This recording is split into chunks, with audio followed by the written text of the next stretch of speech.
I be like, sheesh, sunset on the beach. Make me wanna pull up on Miami with the heat. I don't know about you, but I know about All right, welcome back to the Anytime Sports Podcast. We're back for week 2 of the NFL season. I know we're a little bit late on this one.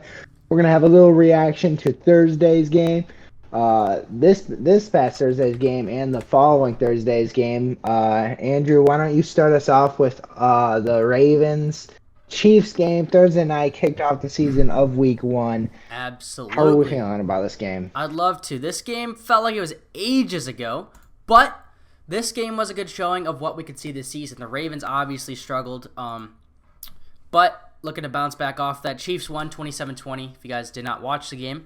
Patrick Mahomes, as usual, Patrick Mahomes. The Ravens had a late-game comeback. Isaiah Likely's foot was about that far away from touchdown. It was very close. And the Ravens win the game, so...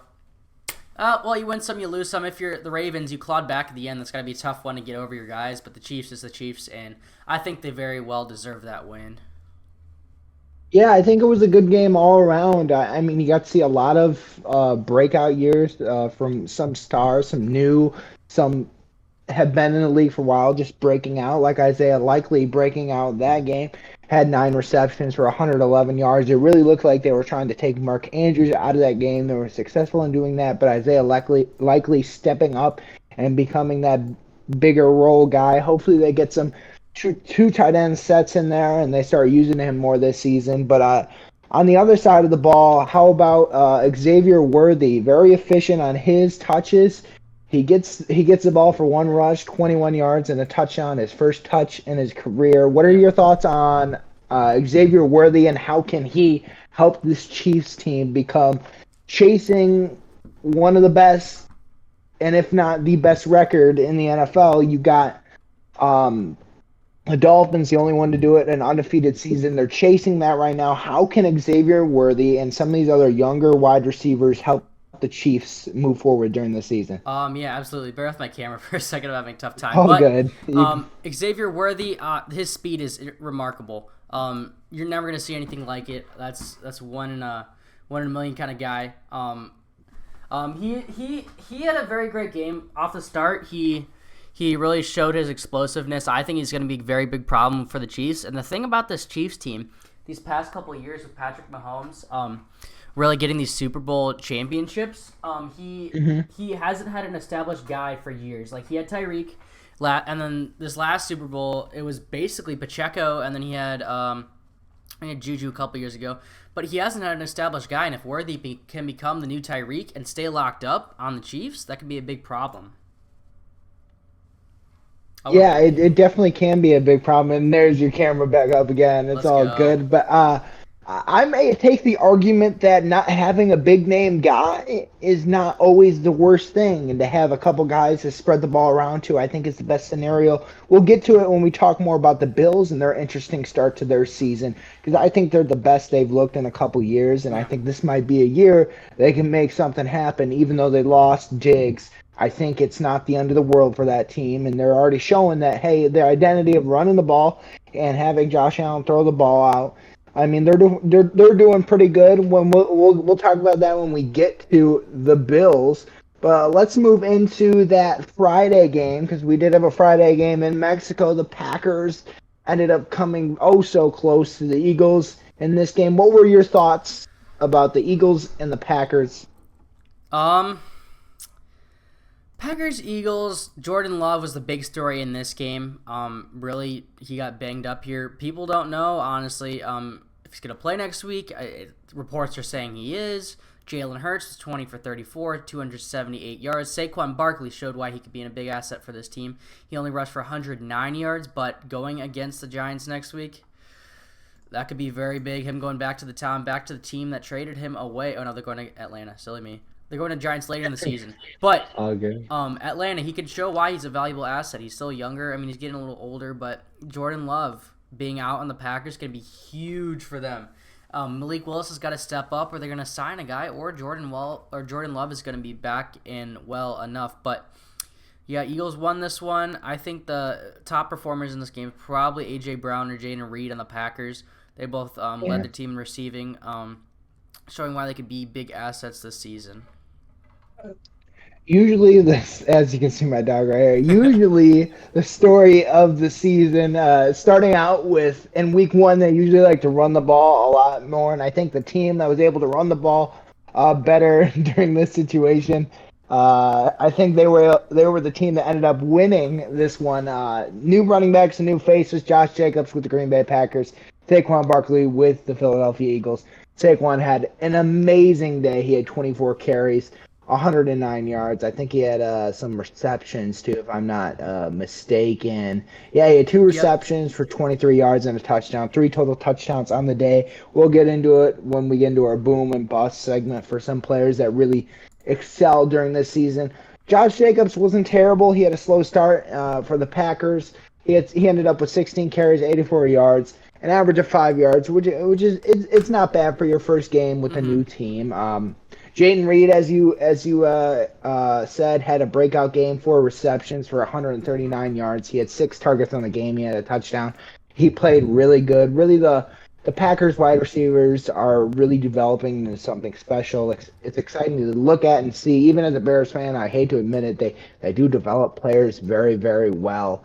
Hoping the best for Jordan Love, though. Mm-hmm. Hoping his injury isn't as serious as it sounds. It sounds like he did dodge a bullet, Yeah. and he could play during this next week. We don't know exactly, but right now, we're assuming Malik Willis plays, which Liberty quarterback. Who knows with him? Hasn't really had a great start to his career in Tennessee, and then going to Green Bay. So who knows? But the Philadelphia Eagles are 1-0 right now. Let's head into the next game. Let's start off with our hometown Chicago Bears eking out a victory against the Tennessee Titans. What were your thoughts watching this game? And what can you expect from the Bears in the future? Yeah, on this ESPN article, it says this wasn't exactly the debut Caleb Williams envisioned. I'd say that's the exact debut all Bears fans didn't envision. But this game was won single-handedly by the defense and the special teams. We're gonna get this next game we'll get into is also won by the defense and special teams. But the Bears got carried by the defense. Historically, their defense is really great. Caleb Williams didn't look the best. He did get screwed over other like Keenan Allen touchdown and went right through his hands. But I know I'm always optimistic. I think Caleb Williams is going to do better. It could be just the rookie jitters, but the Bears' offense did look a little shaky in this first game. Defense, on the other hand, scored 2 touchdowns, a pick 6 and a scoop and score. Velus Jones needs to be cut, and top receivers for the Bears, this is not what you want to see. 5 receptions, 36 yards, that's DJ Moore. But the Titans didn't do any better. 3 receptions, 50 yards. Rushing, 10 carries, 30 yards, DeAndre Swift. Tony Pollard, 16 carries, 82 yards, and a touchdown. Yeah, he kind of had a breakout game. Yeah. Kind of resurgence because he kind of ended off on the bad foot and back at the Cowboys, but now looks like he's resurging back in a kind of running back by committee. But this week it wasn't a running back by committee. Pollard basically got all the carries in this one. What do you think about Will Levis and his performance? Because it looked like he had a good first half and just really fell off in the second. That could be a big concern for Titans fans this season. I mean, Will Levis, he wasn't the highest draft pick, but you could develop quarterbacks from any level. We saw that with Purdy and Tom Brady. But Will Levis, he looked all right. First half, he looked like what they'd want him to look like. Second half might be a little concerning. It depends what he does with his weapons. If he turned to Tony Pollard and Ridley more, find a way to incorporate D-Hop in there. He only had 1 reception. Once he figures out the system, I think they could be a problem. But as of now, I think they're going to have a tough time getting him cooking. Yeah, DeAndre Hopkins coming off of a little bit of an injury there. He was just activated, so maybe he was just trying to feel things out. But I definitely think they would get him more involved. Calvin Ridley, a big story, and then coming from the Jaguars, where he had a little bit of a disappointing season to some. He comes back to Tennessee, hopefully getting a career revival. And he had a good game, 3 receptions, 50 yards. He had 7 targets, but, not always the most accurate. Will Levis definitely sold the game with his interceptions, bad decisions at the end there. If they don't throw that interception, they end up winning this game, which is a shame. But I mean, you got to win on all phases of the game. they beat the Bears on offense, but they didn't beat them on defense and special teams. Mm-hmm. The Bears, in typical Bears fashion, win with the quarterback throwing for 93 yards. Yeah. It just seems like a very Chicago win. In that situation, low-scoring game, it seems like the Bears sometimes pull those out more than others. Caleb Williams had a very bad game, and hoping to see a little bit better from him, but it is worrisome. But it is his first game. A lot of jitters. Hopefully that was the case. But it looked like he kind of played, and he was like, oh, crap, I'm in the NFL. Yeah. I got to actually play NFL defenses. I'm not playing a lousy team in college football. This is the big dogs. And very surprising. Keenan Allen had a great game. Well, great game. Well, not really a great game. He had a couple drops, but he did 11 targets. The volume is there for him. Him and Rome Odunze are questionable for next week. I'm sure we'll go into that when we talk about week 2. But Rome had a bad game. But it looks like he was banged up, a little bit injured. The Bears end up squeaking one out. Who knows? Hopefully they develop. But the one thing with the Bears is when you have Caleb Williams, who has kind of been compared to Patrick Mahomes. So let's compare him for a minute and put the two together. When Mahomes kind of got off a track in his career during the early stages of his career, he had Andy Reid to kind of steer him in the right direction, go back to the fundamentals, and do things. Yeah. Who's that guy in Chicago? Mm-hmm. You don't have someone like that. You got a defensive-minded head coach, or you got an offensive coordinator, but they're not as good as someone like an Andy Reid, a Sean McVay, Matt LaFleur, Kevin O'Connell. Yeah. Guys like those who you see Kevin O'Connell having taking Sam Darnold on the road and winning. Not many guys could do that. And I'm worried that Caleb doesn't have the support that some other quarterbacks have, like Bo Nix has with Sean Payton, an offensive-minded guy, to kind of lean on and kind of rile Bo Nix back and make sure he doesn't his confidence is not shot. I'm worried about his confidence because it really seemed like he was a deer in headlights out there, and hopefully it's not the case. But we could see a regression, because we've seen a regression in many quarterbacks like Bryce Young. You could see Bryce Young last year, and he's never really been the same, and even right now he's not really the same. So I'm just worried in that aspect. I don't know what you think about that, but I'm gonna back off that. Like you get a Tom Brady. Tom Brady had Bill Belichick when he was developing in the league. He had Bill Belichick. Mahomes, like defensive-minded guy, but still knows the offensive side of the ball. A leader, legendary coach. Then you have then he has Mahomes has Andy Reid, and then some of these other rookie quarterbacks have veteran quarterbacks sitting behind him. As for Caleb Williams, all he's got is a defensive-minded coach. I mean, that's what Belichick was, but he's got Eberflus, he's got Waldron, and he doesn't have any quarterbacks to mentor him. He's got Bajent. I mean, he went through ripping in training camp, but that's the thing. How are you going to develop your guy? I mean, unless the coaches believe in him, but you could get the best quarterback you want out of college, and if you throw him in a shitty quarterback situation or a shitty organization that won't develop him, you're not going to develop him into an NFL Hall of Fame talent. That is very, very true. To go from one Bears quarterback to a former Bears quarterback, let's talk about the Pittsburgh Steelers and the Atlanta Falcons.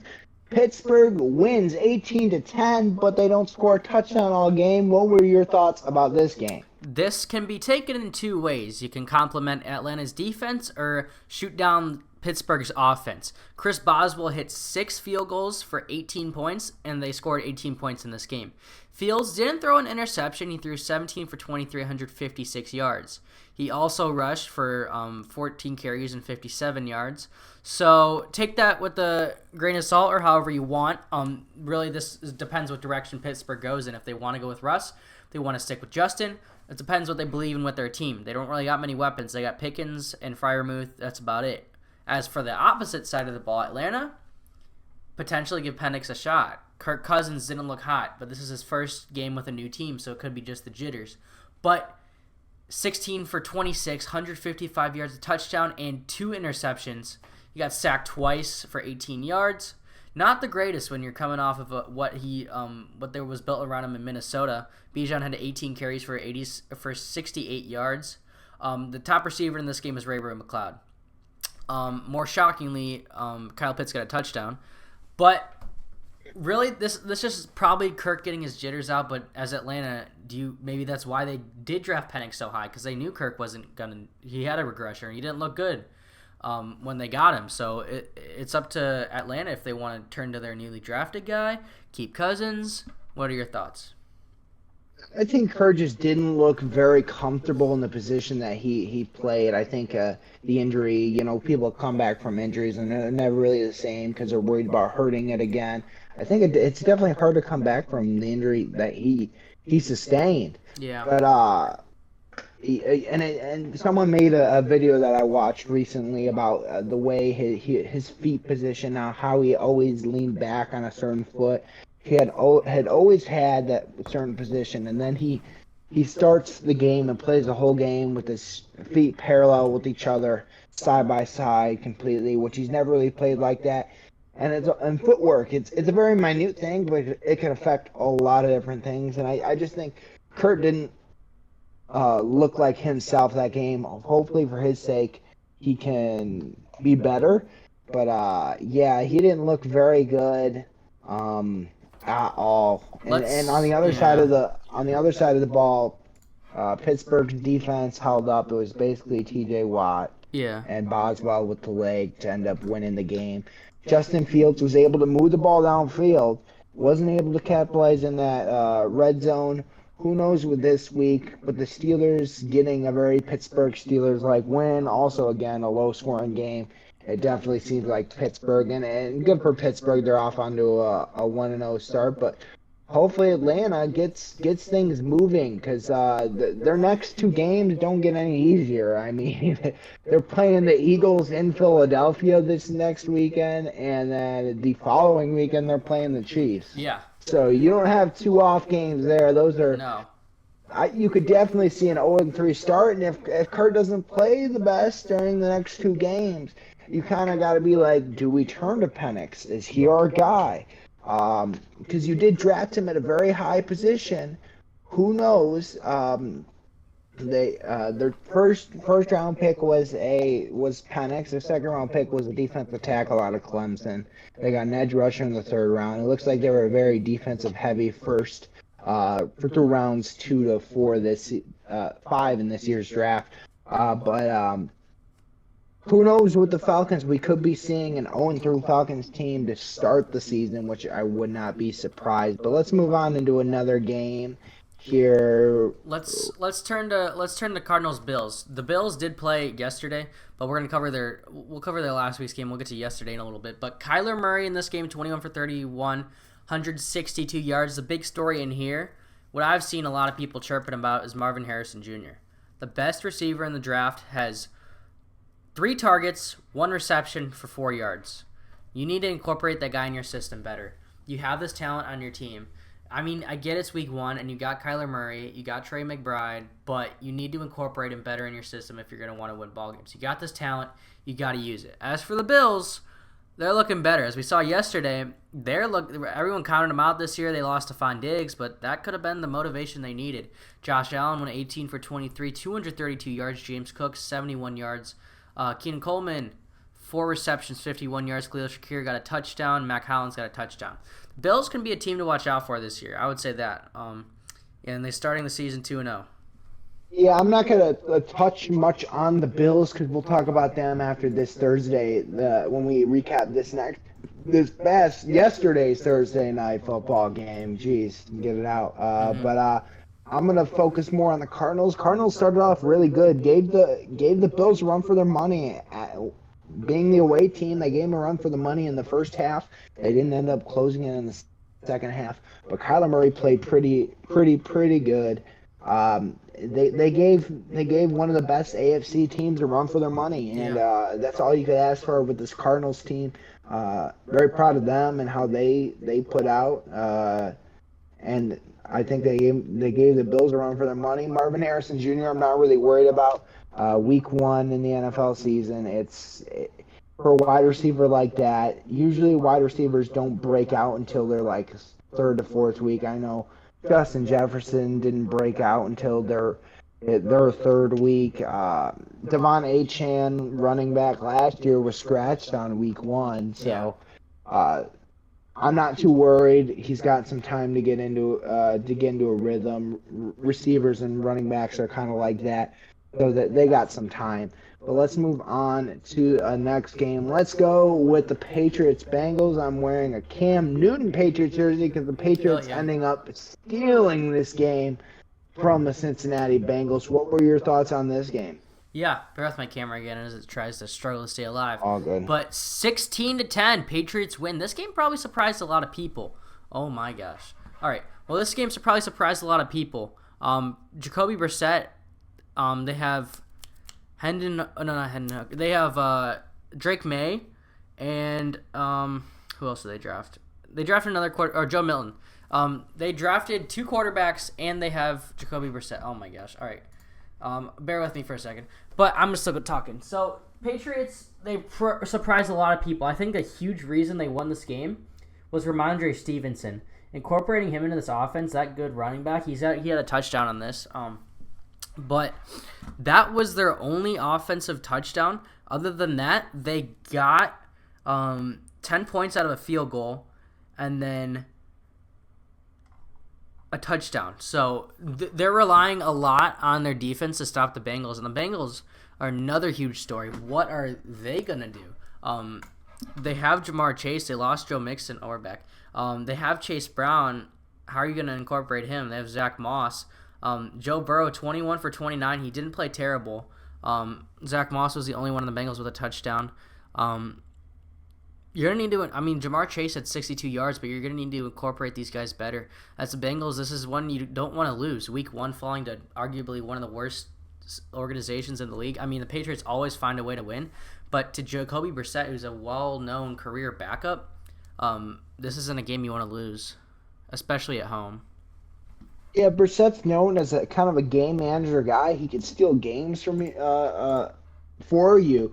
And he's done very good throughout his career playing in this situation. I think this was a great stepping stone in rebuilding what they have there in New England. Great statement win against a Cincinnati team who has high aspirations after paying. Not paying. Did they pay Jamar Chase yet? I don't believe he got his bag yet, but he's still playing. Okay, I thought they signed something, or I heard something. They signed something. Keep talking. But after they're going to pay Jamar Chase, I just thought New England played a more physical game. They played a more New England style of football. Ran the ball very, very well. This basically Ramondre Stevenson won them this game. Hands down. Jacoby Brissett didn't lose them the game. So I thought they played a very Patriots-esque type game. A very Patriot-style game after the Tom Brady era. New England had 290 total yards. They dominated time of possession, 34 minutes of time of possession. They didn't have any costly turnovers, which is always good. And usually win the turnover battle, you win the game. 17 total first downs for the New England Patriots. But yeah, this Cincinnati team, it's very worrisome. You got to be able to win these games against what should be an inferior opponent. Yeah. In New England, it really worries me going into this one because you can't, and especially in that AFC North.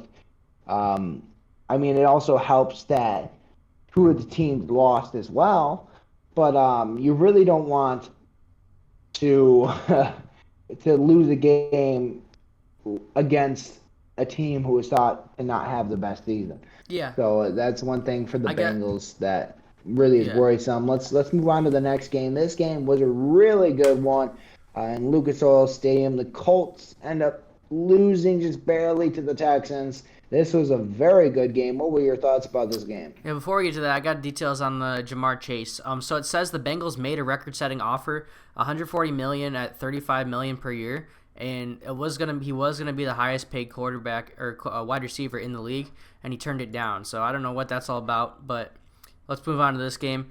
Texans coming out 29-27. Colts actually put up a really good fight. Anthony Richardson was only 9 for 19, but he did have a long bomb to Alec Pierce for a touchdown. It was a 60-yard pass, and I saw it was like a stat that the air time, it was like the top 3 farthest thrown balls in the entire, something like that. The air time on the ball was insane. So hopefully Anthony Richardson is back, and hopefully the Colts can start winning games because that could be a fun team to watch, especially with Jonathan Taylor. But as for the Texans, this is a team you're going to want to watch out for. Joe Mixon has 30 carries for 159 yards and a touchdown. C.J. Stroud balled out 24 for 34, 234 yards, 2 touchdowns. Nico Collins, 6 receptions, 117 yards, and Colin wants to steal him from me in fantasy. But no, that's Tank Dell. Wrong guy. Tank Dell, 3 receptions, 40 yards. Wrong guy. They have so many weapons. That's the big point. Exactly. That's why you should give me Tank Dell. That's the big point. Nico Collins, Tank Dell, Stephon Diggs. Those are your big 3. Then you got Dalton Schultz, Joe Mixon. And then on defense, you have Stingley, you have Will Anderson, you have Al Shahir. You signed what's his name over the offseason? Danielle Hunter. There we go. But this Texans team can really be a problem. They really built up this big team, and potentially next week, them playing the Bears, they could be due for a stomping. So, yeah, I'm going to start off with the Colts in this one. Alec Pierce had himself a game, very efficient on all 3 of his targets. He had 125 yards and a touchdown, of course, connecting on that big play with Anthony Richardson. Richardson likes to air that ball out downfield real far. He played decent in this game. He didn't lose him the game completely. He kept him in the game. Very good on the ground himself, too. Jonathan Taylor. Not very efficient during yards, but did end up punching one in the end zone. Adante A.D. Mitchell had about 5 targets during this game, and some of them almost connected for big plays. He could have had a massive week. Michael Pittman, a little bit of disappointing, but the targets are still there. He had 8 targets, 4 receptions for 31 yards. And going to the Texans, C.J. Stroud starting out where he left off last season, throwing 24 for 32 for 234 yards, 2 touchdowns. Very good day for C.J. Stroud. Joe Mixon, insane 30 carries, 159 yards and a touchdown. This might be his year on a new Houston team that he's the bell cow back of. It's very cool to see. Very cool to see also Stephon Diggs getting his receptions for 33 yards. The TD definitely does help with 2 TDs he had that game. And Nico Collins, insane 6 receptions, 117 yards on 8 targets. He is truly a number 1 wide receiver, as Scooby wants to say hi. A very good. I thought this was a very interesting game, a very entertaining game, and I think these 2 teams are going to be exciting to watch from now on. I mean, in the next game they play, it's going to be exciting as well. Houston ends up 1-0. Indianapolis ends up 1-0, and we talked about Tennessee. They lost already. Jacksonville also lost. We'll get into that game in a little bit. Actually, we'll go to that game right now.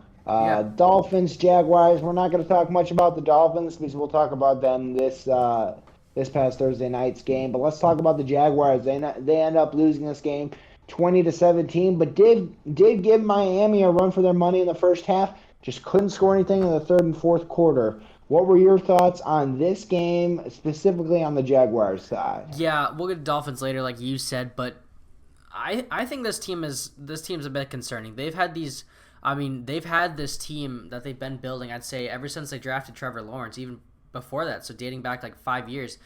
Trevor Lawrence was 12 for 21. That's not what you want to see in week 1. He did have a touchdown, 162 yards. ETN didn't really get going. He had a touchdown and only 12 carries for 44 yards. Gabe Davis was the leading receiver, the new guy from the Bills. 3 receptions, 62 yards. But this team needs to get cooking more because last year we saw them, they were like 8-1 and then went to or they were like 9-1 and then fell down to 9-8 and missed the playoffs. You can't do that again this year. Not good for your morale, not good for your team, and time's running out. I mean, Trevor Lawrence is still young, but he's locked up. I think the Jaguars will win games, but in a tough AFC, you got to start winning these. Yeah, I think for the Jaguars, there's no pressure really. They're not in a big market. They're not a Yeah. big market team. There's not really that much pressure. Trevor Lawrence playing very Trevor Lawrence-esque type NFL career. 12 of 21 for 162 yards, as you said. He threw a TD as well. Um, yeah, running back by committee for Jacksonville, Tank Bigsby, giving 12 carries for 73 yards, didn't end up getting a touchdown, but he looked very efficient on the ground, which he didn't at times last year. Jacksonville in the media saying it's good that they got two backs. They could kind of have a running back by committee, which is good. So ETN doesn't have to take the most carries as he did last season. New addition Gabe Davis caught 3 receptions for 62 yards, no touchdown off of 3 targets. Christian Kirk, who I thought they were going to give more to, they didn't end up. He ended up getting 1 reception off of the 4 targets or 30 yards. Yeah, this Jaguars team just always seems to disappoint. They always seem to find a way to lose games and underperform. It's really the story of their team. And now you have the Texans and you have Indianapolis, who seem like they're better teams, better, more equipped teams. I don't know where you go from here for Jacksonville, but hopefully they traject up as we hope. But let's go into another team who doesn't look like they're going to project up for the rest of the season. The Carolina Panthers ended up getting absolutely stomped against the New Orleans Saints in New Orleans as New Orleans wins 47-10. What are your thoughts on Bryce Young in his second year first game? Boy, oh boy. Bryce Young, no touchdowns, 13 for 30 with 2 interceptions, looking absolutely dog water. But that depends what you say about the Saints. This can go two ways. You think the Saints are back, the Saints have a great defense, or are the Panthers really that bad? Because the Saints aren't that great of a team. They have Derek Carr, Alvin Kamara, Rashid Shaheed, and that's basically it. Taysom Hill too, Chris Olave, and you're allowing them to score 47 points, and your offense only scores 10 points, with your only touchdown being a Bryce Young rushing touchdown. As the Panthers, this is not a spot you want to be in. You're in a bad, kind of a bad market. You got a bad team. Not going to look good for the next few years. You kind of screwed yourself over trading for a guy that's not even performing in his first game of his second year. You gave up so much to the Bears, and you still owe him a second-round pick this year. Can the Bears get the 33rd pick in the draft? Probably. But Saints looked great in this game. Derek Carr was 19 for 23, 200 yards with 3 touchdowns. Alvin Kamara had a rushing touchdown. Jamal Williams had a rushing touchdown. Rashid Shaheed had a receiving touchdown. Foster Moreau a receiving touchdown. Juwan Johnson receiving touchdown. They went off. Scored the most amount of points out of any teams this week, as they should. It'd be interesting to see what the Panthers do as the season goes on and they take some on some more bigger teams, or also some worse teams. Can they pull out a win? Are they going to be 0-18? We'll have to see. Yeah, that would be very interesting if they don't win a single game this season. I think they'll end up squeaking one out as they did a couple last season. Yeah. Bryce Young didn't look good at all. Threw 2 picks. He didn't look good. Miles Sanders didn't have a good game. It just seems like the Carolina as a whole didn't have a good game. Defensively, they did not have a good game. Very surprised. Deontay Johnson's very inefficient this game. They were talking about getting him the ball. He had 6 targets. Only caught 2 balls for 19 yards. Not very good for your number one guy, Deontay Johnson. But talking about the other side of the ball, Derek Carr has a career game, 200 yards or 3 touchdowns. He looked very, very good. Alvin Kamara with 15 carries, 83 yards, averaging 5.5 yards a carry and a touchdown. He's doing very, very well in that position. Rashid Shaheed, very efficient, 3 receptions, 73 yards and a touchdown. He was very, very good. Didn't get Chris Olave involved, which was kind of surprising, but I guess you didn't need to because you were already dominating as it is.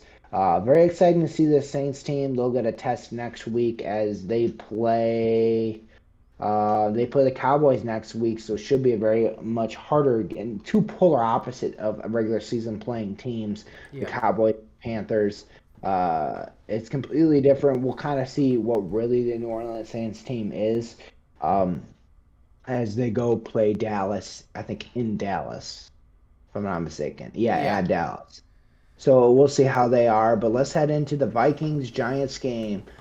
Giants end up losing this one pretty bad, 28-6. Sam Darnold absolutely getting his redemption tour, uh, kind of Geno Smith-esque type performance in his return. 29, no, not 29, 19 of 24 for 208 yards, two touchdowns, and interception. He looked very, very good. Aaron Jones getting back to 4 and 14 carries, 194 yards, and a touchdown himself.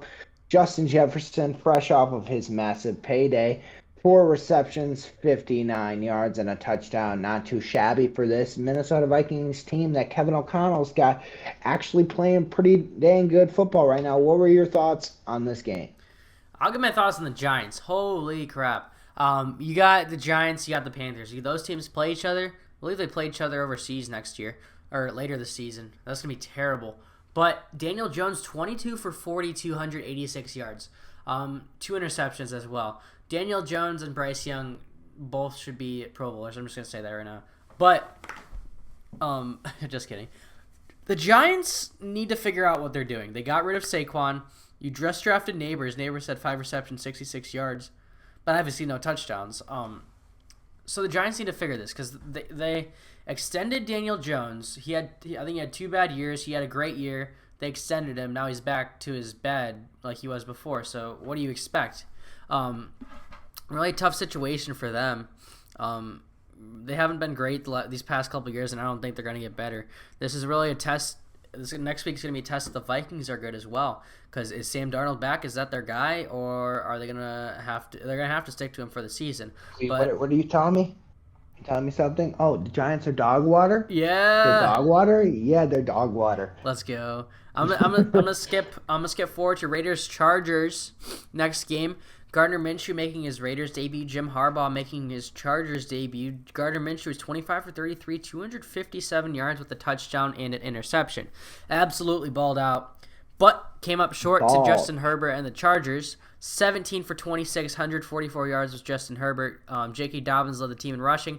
10 carries, 135 yards and a touchdown. J.K. Dobbins might have found his spot just like Joe Mixon. Really trying to get a redemption arc after leaving the Ravens and having his battling injuries earlier in the season. Chargers, I mean, they were counted out this season. The top receiver is Ladd McConkey, and then Quentin Johnson. Very good. So He's a rookie. yeah. But everyone's counting out, or at least I've counted out the Chargers this year considering they lost so many assets, but you never want to count out the Chargers and Justin Herbert. It's going to be interesting to see what they do as the season goes on, but I don't think you count out the Raiders too because Gardner Minshew is a very, very well can lead his team. This is what coaching can do to a team. Sometimes a less talented team with better coaching can beat some teams down the road and have an actual better success. As we saw last season, under that system, having more talent, but not ending up having as many wins last season. This season, bringing Harbaugh, bringing his guys, who he wants to run this team, and very good. Congratulations to the Chargers. They end up winning this one. Gardner Minshew didn't play too bad. They just really need to run the ball better. You can't be throwing the ball 33 times with Gardner Minshew. I really don't think that is a success. As much as I love Gardner Minshew, I think 33 times is a lot, and I think they need to balance with the running backs. I don't think Zamir White is the answer.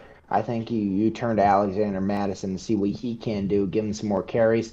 Jacoby Myers had 3 receptions for 61 yards in this game. And how about Brock Bowers with 6 receptions, 58 yards? Good rookie tight end, or very, very on par with the rest of the tight ends of the league in week 1. Devontae Adams, 5 receptions, 59 yards. Had a very average day, a very mediocre day, some would say. So, but congratulations to the Chargers on the week 1 victory. Let's head into the next next game on the list, which is the Broncos Broncos Seahawks. Seahawks. Yes. Uh, what were your thoughts on this game? This is a game that I really didn't really see much of it.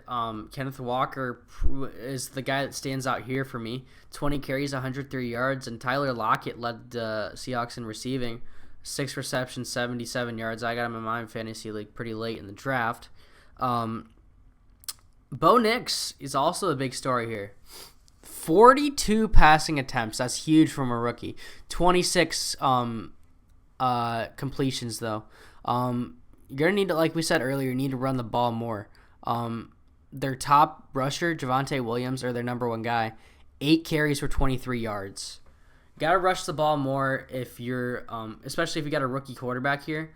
Rush the ball more, let him build his morale up, and then you could throw the ball. That could be the reason they lost, but they kept this game close, and the Seahawks won 26-20. As for the Seahawks, Jackson Smith-Njigba, he could be a valuable asset in his second year. He only had 2 receptions for 19 yards. DK also had 3 receptions, 29 yards. You got a lot of receivers to turn to. They could be a problem depending what they get cooking. But Geno Smith has been off and on. We know he won Comeback Player of the Year a couple of years ago. But we'll have to see what he's capable of this year. But the big story here is Bo Nix. Yeah, Kenneth Walker suffered an oblique injury at the end of the game, and that's a very hard injury to kind of come back to right away. So he'll be out for maybe a little bit. He's doubtful for this week. He's not going to play. Chino played decent with throwing a touchdown and interception. He was 18-25 for 171. Seattle just did what they needed to do to end up winning that game, and I think Bo Nix throwing 2 interceptions definitely didn't help the Seattle Seahawks, didn't help the Denver Broncos, but I don't think Bo Nix was a complete, absolutely terrible game. I just think he's learning as a young quarterback, learning how to be a quarterback in the NFL, and Sean Payton will have him playing good football pretty soon here. That's at least in my opinion. But let's move on to another game. Cowboys beat the Browns 33-17. What were your thoughts on the Cowboys, and what were your thoughts on the Cleveland Browns? Also, Tom Brady's broadcast debut. He was iffy. Yeah. He was iffy. But that's going to happen in your first game. So it'd be interesting to see what insight he brings. But Cowboys looking very great. I mean, Dak was only 19 for 30, 279 yards. But they pulled this game out pretty good. CeeDee Lamb, 5 receptions, 61 yards. But like I keep saying, big story, but the bigger story here is Deshaun Watson. He's picking up another case. I don't know. There's another thing popping up. There's always something about him. He was 24 for 45, 169 yards and 2 interceptions. Can't win football games like that. Can't win them like that. This guy, you gave up so much for to get him from the Texans. It's like 4-3 first-round pick, something crazy like that. Not only are you picking up Deshaun, who's throwing 2 interceptions and completing only half his passes, you're also picking up that case. And if stuff keeps coming up, that could be proven to be one of the worst trades alongside that Bryce Young trade. David Njoku also, I believe he has an injury and he's out for a while. He left the field early. I think Deshaun's a big story here. Yeah, Deshaun definitely is the big story, and you kind of hit that nail on the head. I'm going to focus more on the Dallas. Yeah. Signing their two big guys, Dak and CeeDee Lamb. They both had a good game. I mean, CeeDee had 5 receptions, 61 yards out of 10 targets. Dak threw 19-32 for 179 and a touchdown. We know Dallas can play good in the regular season. That's not the question. It's just playoff time. Come playoff time, can they put everything together? But Dallas ends up getting this one and a win. Let's head to Buccaneers Commanders. Buccaneers ended up winning this one 37-20. Baker Mayfield throwing for 289 yards and 4 touchdowns. Chris Godwin hauls in 8 receptions for 83 yards and a touchdown.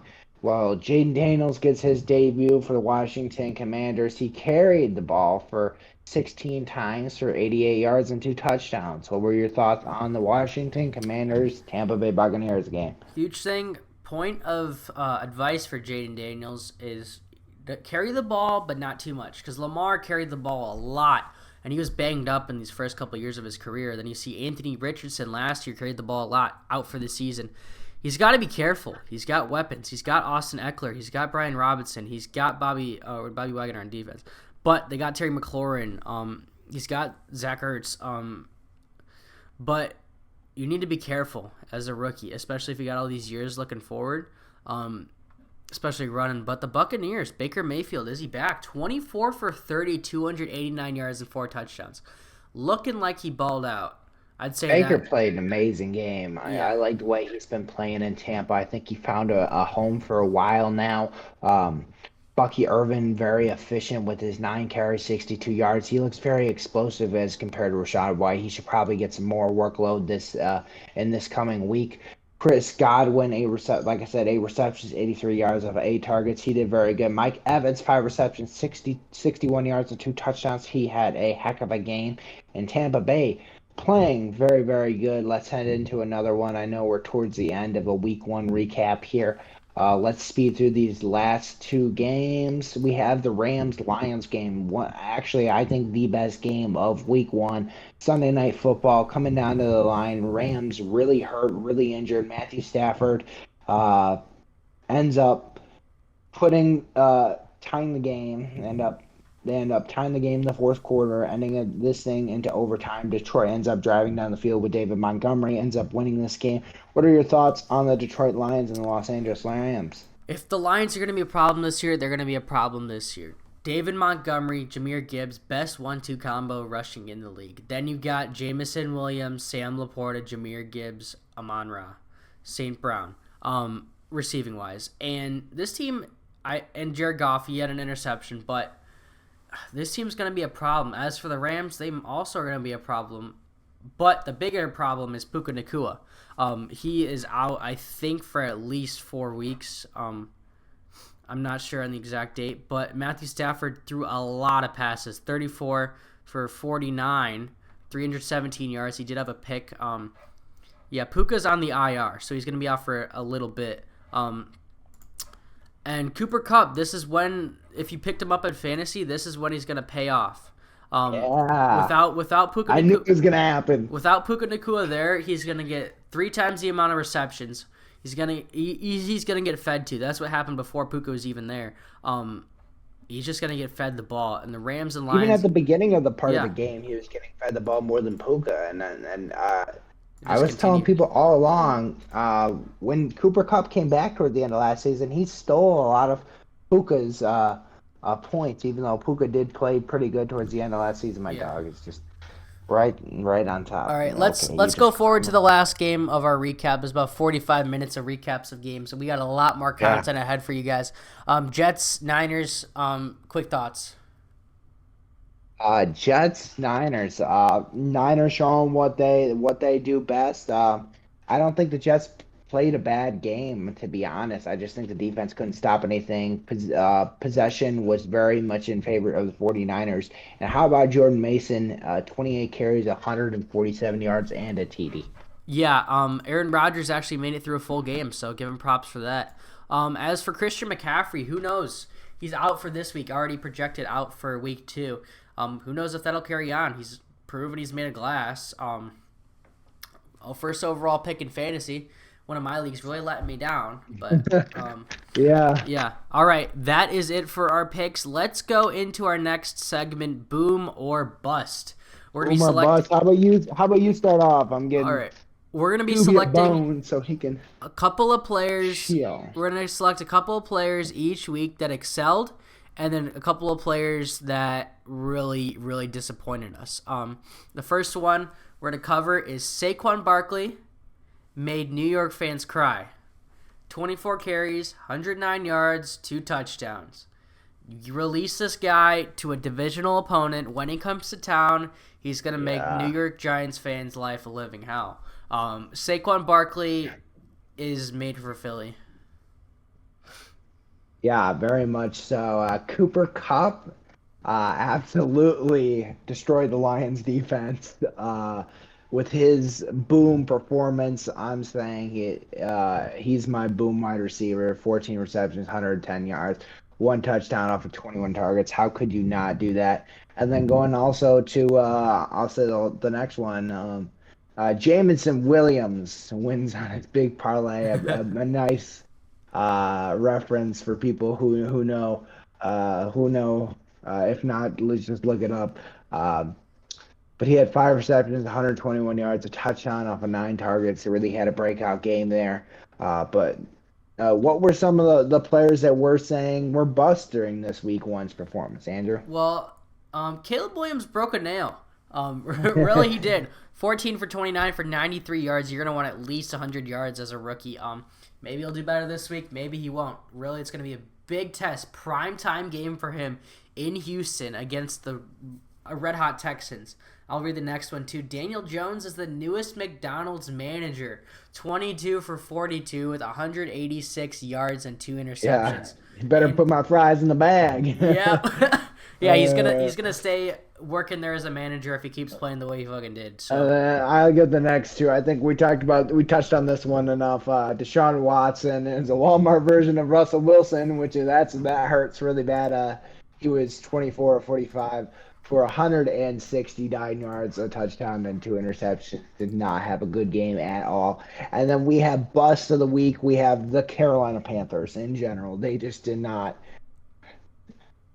play good at all. I mean, they're complete bust, and hopefully they can turn stuff around.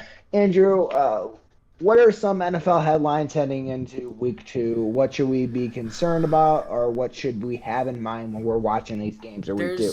There's a few things that pop up. I covered it earlier. Christian McCaffrey, he's out with his calf/Achilles for Sunday versus the Vikings. IR, it says on this article on NFL.com, IR is under consideration. That would be huge for the Niners to put him under there. A huge loss. That means he'd be out for 4 weeks. Yeah. Another huge piece of information, Packers list Jordan Love is questionable for week 2 versus Colts, That's interesting. It's not out, not doubtful. He could have a chance, but most likely we're looking at a Malik Willis start, and I think everyone's assuming Malik Willis is going to start. Yeah. I don't think if there's a chance, I think you need to rest him this week, give him a week off, because next week he'll be healthy then. If that's the case, and he's not going to be out for a long period of time. But who knows? I'm going to go to this next one. Steelers quarterback Russell Wilson listed as questionable with his calf injury for Sunday versus Broncos. You give Justin Fields another go at it, or do you I heard Russell Wilson is not going to play, and I heard Justin Fields is going to play. I don't know where I heard it from, but I was hearing that. I think if there's a chance Russ is going to play, I think he plays against Denver. Of course, it's a redemption game for him against Denver, a team who cut him at the end of last season. So hopefully he gets to play, but who knows? Whoever's going to play there, I'm sure is going to have the best situation for them. Moving to the next one, Chiefs wide receiver Hollywood Brown to undergo shoulder surgery. He's placed on the injury reserve. Big loss for the Chiefs, but that could mean Worthy gets more touches. There's another big piece of news that we're going to cover in a different segment. But A-Chain is also... Oh, that was yesterday. He was active, and he was listed as questionable going into it. Should we go over our picks, or should we do some sleepers? Let's go into our picks first this week. We'll kind of go through them quick, and we're not going to spend as much time as we did. We went in depth on the losses last season. But let's start out. Actually, let's flip a reverse. Let's start out with Sunday.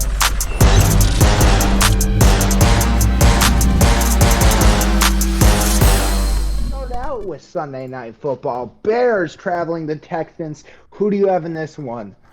I'm always biased. I always say Bears, but I can't say it. I want to say Bears. Prove me wrong, please. Please prove me wrong, but I'm going to say Texans here. I think Caleb Williams is going to struggle. This defense on the Texans is really good. The Bears defense is probably going to struggle the Texans offense, but this is going to be a low-scoring game for sure. I'm taking the Texans in this one. I'm going to guess 29-17 in this one. I think Texans win handedly. But let's go into one of the noon games. Cowboys at home against the Saints. Saints coming off that 47-point victory against the Carolina Panthers. Do they keep it rolling and beat the Cowboys, Andrew? I'm assuming no. The Cowboys are huge. The Cowboys had a huge win also, and they can prove to start off to be 2-0. Could this be their year? But I could see the Saints putting up a fight too. So, I could go either way here, but I'm gonna say Cowboys. I'm going to go Cowboys in this one, although the Saints did prove very well last week that they could put some points up on the board. I think the Cowboys defense is for real, and I think it'll stop the Saints from winning this one. Let's end into one of the more interesting games of the day. Buccaneers-Lions. Lions at home against the Buccaneers. The Lions having their second home game of the season already. Who do you have in this one? Playoff rematch last season. I'm gonna say the Bucs here. The Lions look great. The Bucs look great. Baker Mayfield looked great, but I think this is a coin toss here, for sure. So this is gonna be a high scoring game, but I think the Bucs are gonna take it. If you weren't gonna pick the Bucs, I was gonna pick the Bucs. I'm gonna pick the Lions in this one, not to go exactly with you, but I think the Lions run the ball very well in this one. I think they'll get some nice play actions to Sam Laporta in this one, get him more involved than last game. But I'm gonna pick the Lions in this one at home. Let's head into the Colts-Packers. Let's assume Malik Willis is playing this game. I'm assuming we're both having the Colts winning this one. Yep, I'm gonna take the Colts in here too, because if Malik Willis is playing, I don't see the Packers winning at all. So we'll say that. Yeah, I don't see that. 49ers, Vikings. Niners traveling to the Vikings. Vikings at home. Sam Darnold, the quarterback for the Vikings. Do you have him pulling up an upset against his former backup quarterback team in the 49ers? I think the 49ers are going to win. I think Sam Darnold was good, but he's not going to be as good as he was last year.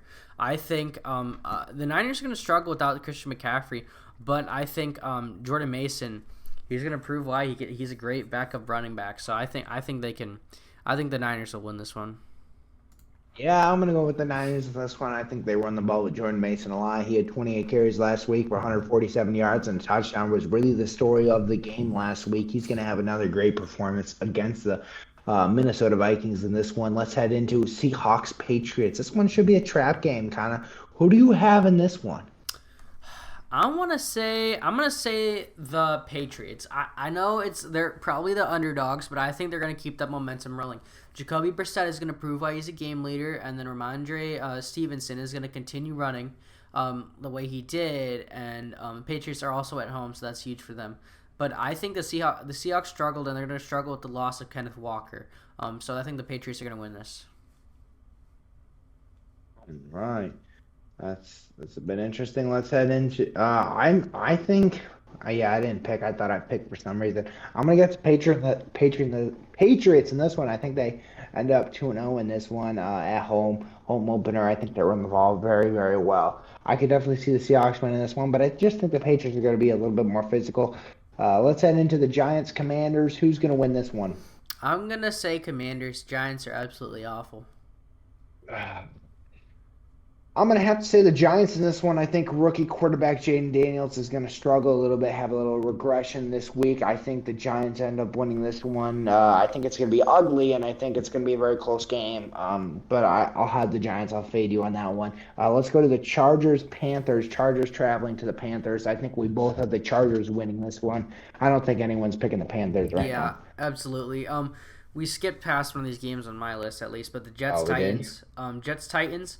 I think this could be an interesting game too. I think Aaron Rodgers is going to ball out and he's going to win this game. He's going to pick up his first win as a Jet. I agree with you. I think the Jets are going to win this one. I think they're not going to be playing the former NFC champs, so I think it's going to be a lot easier playing this one against Tennessee. Definitely a conference opponent. So winning this one will get the Jets back on track. I did end up missing that game. So I think we should go to the Browns-Jaguars. Jaguars at home hosting the Browns. Who do you have winning this one? I'm gonna take the Browns in here. I think they're gonna bounce back. Their defense is they're gonna stop Trevor Lawrence. I think the Browns definitely will have a bounce back game. I'm gonna take the Jaguars in this one. They're gonna have a bounce back game. I'm gonna say they're gonna take a lead and they're gonna hold the lead.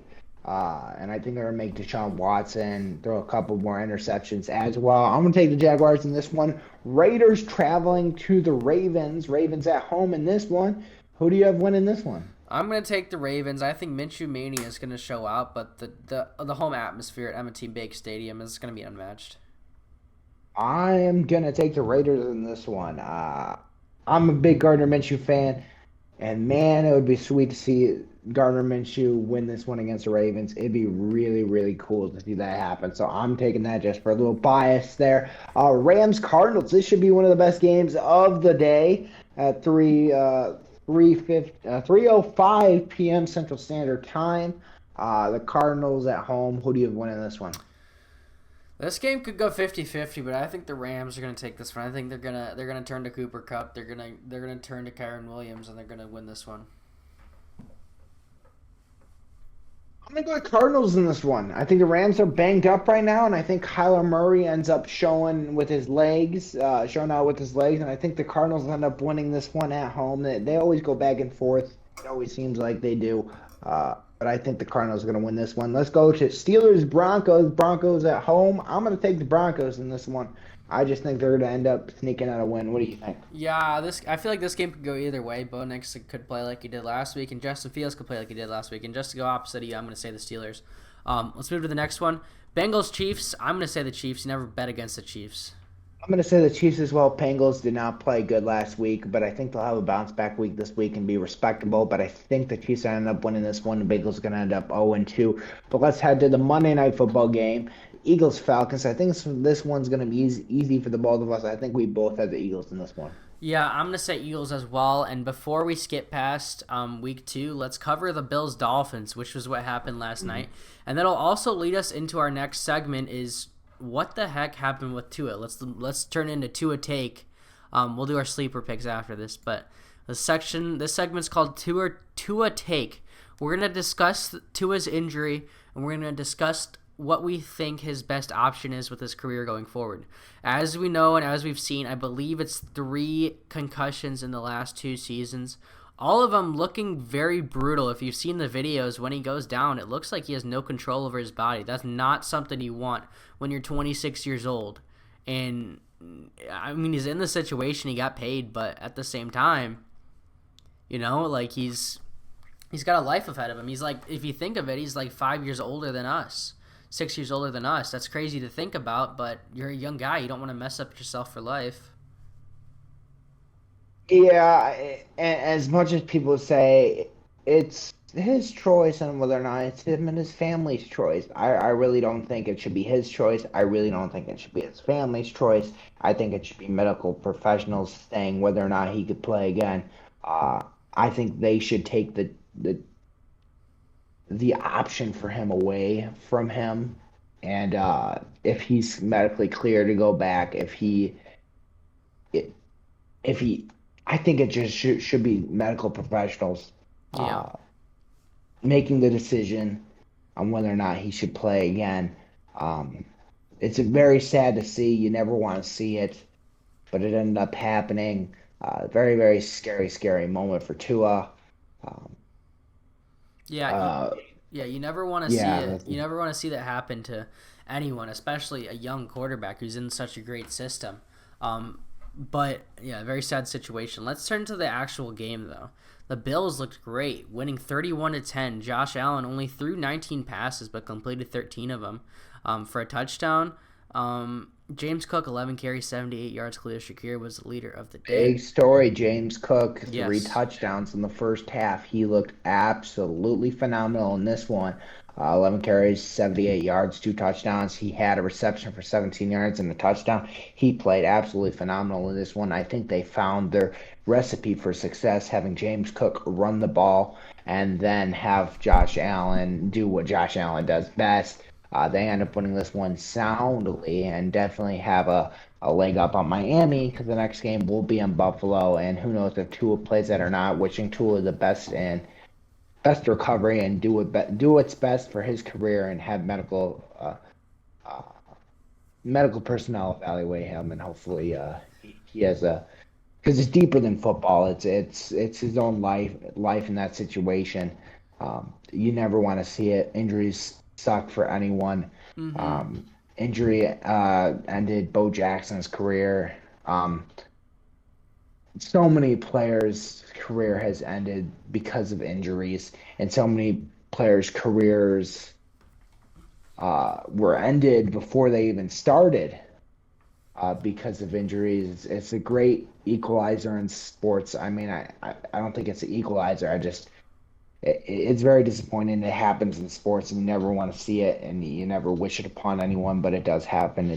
Yeah. It's we're human. We break sometimes, and injuries are the worst thing that could possibly happen to a player.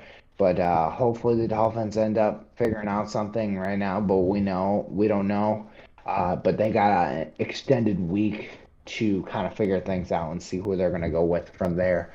Um, Yeah, but yeah, this is going to be a developing story over the next couple of weeks. We're going to have to keep an eye on.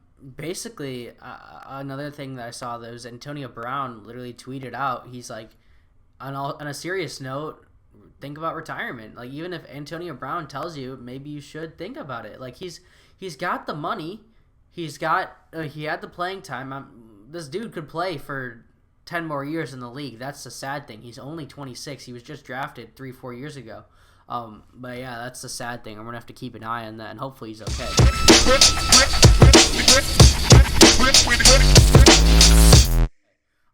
Let's move into our next segment. We're going to do fantasy football sleeper picks before we leave you guys today. Hopefully give you guys some inspiration on someone you could pick up if you're in a smaller league, someone you want to trade for. Going into next week, you want to start us off? yeah, we're looking at some sleeper players that we're not really saying they're not really sleeper. We're just looking at not top 15 players in each position that we think are going to have a really good week. I think you could definitely start Tony Pollard this week, RB25. I think he showed you last week. He's a very good option to start at running back position. I think he's going to have a good week. And I think at the wide receiver position, Amari Cooper, he had 9 targets last week. He wasn't very, very good. He only caught 2 balls. But I think being the number one guy, they're definitely going to try to get him the ball back again. He was wide receiver 27 in this one. And in the flex position, ranked 40 in the flex position, DJ Moore, definitely a guy you want to start because Aroma Dunze and Keenan Allen might not play. He's the number one guy there. They're going to try to get him the ball. He had 10 points last week, so I think he's going to have a better week this week. Yeah. He's the only guy that got there. Absolutely. And for another one, or for the last one we have down, J.K. Dobbins, especially with the Chargers playing the Panthers.